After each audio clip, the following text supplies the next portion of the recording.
welcome to the Nagy News at 11. I'm Ashley Persco. And I'm Dan Bronco. In today's news, we will be discussing the topic of the Industrial Revolution. And later, we will have a special guest, political philosopher Karl Marx. With more about this topic, here's Ashley. The Industrial Revolution was a time of dramatic change, from hand tools and handmade items to products which were mass-produced by machines. During this time period, workers became more productive, and since more items were manufactured, prices were able to drop. This made exclusive and hard-to-make items available for the poor and not only the rich. Reasons why this epidemic began in England were because of the surplus of resources, including iron oxide, silver, rivers, and oil. Also, England was one of the few countries that weren't affected by the Napoleonic Wars. And now to Fred in the field. Thank you, Dan, and thank you, Ashley.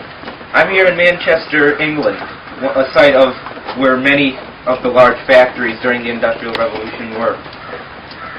It was the Industrial Revolution that created pollution in our environment. The immense quantity of coal and fossil fuels burned created an unpredictable amount of air pollution. In 1881, Chicago and Cincinnati were the first two cities to enact laws ensuring cleaner air. Shortly after, other cities followed. I'm Fred Carter, and thank you very much. Thanks, Fred. And now to Danny Seeger with our special guest, Karl Marx. Thanks, Dan. The Industrial Revolution changed society in many drastic ways. Women who were supposed to be at home as housewives worked in factories, as well as children who were supposed to be in school educated. Prices dropped and life generally increased because the poor could get products that only the rich could get.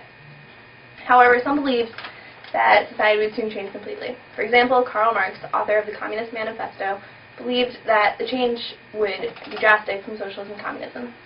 Hi, Mr. Marx. Hi, Mr. Seeger.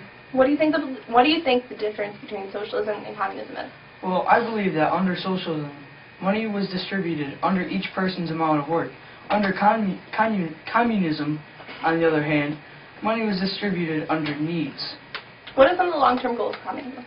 Some long-term goals for communism would be the abolishment of classes and organized society without government. And what do you believe some of the problems of capitalism are? I believe some problems associated with capitalism are minimum wages, and proletarians or workers only had labor to sell. This is all in my manifesto. Thank you for being with us today. No problem. Back to you, Dan and Ashley. And that wraps up our segment on the Industrial Revolution. See you next time.